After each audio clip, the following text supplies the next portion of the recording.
And the White House says tariffs will bring manufacturing jobs back to the United States, but the latest data tells a different story.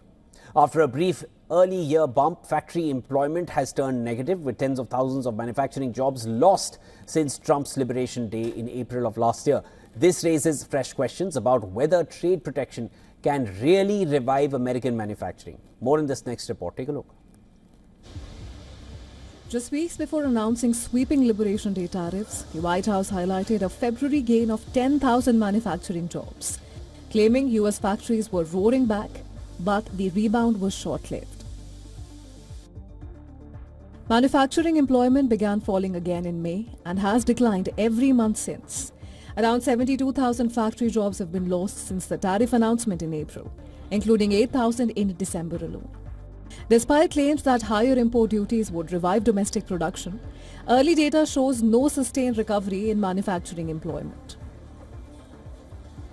Economists say the job losses reflect deeper, long-running trends rather than tariffs alone. U.S. manufacturing employment has been shrinking for decades due to automation, global supply chains, and competition from lower-cost producers, particularly in China. While tariffs can reduce import competition, they also raise input costs for U.S. manufacturers that rely on imported components.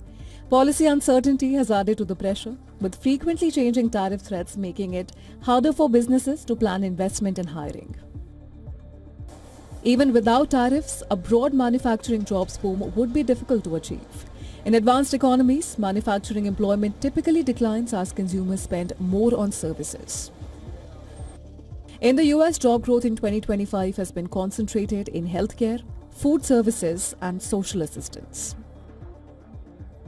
While government spending under infrastructure and semiconductor programs briefly boosted factory construction, that momentum has faded.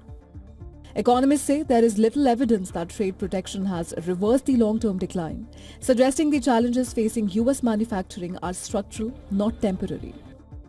Business Bureau, WION World is One.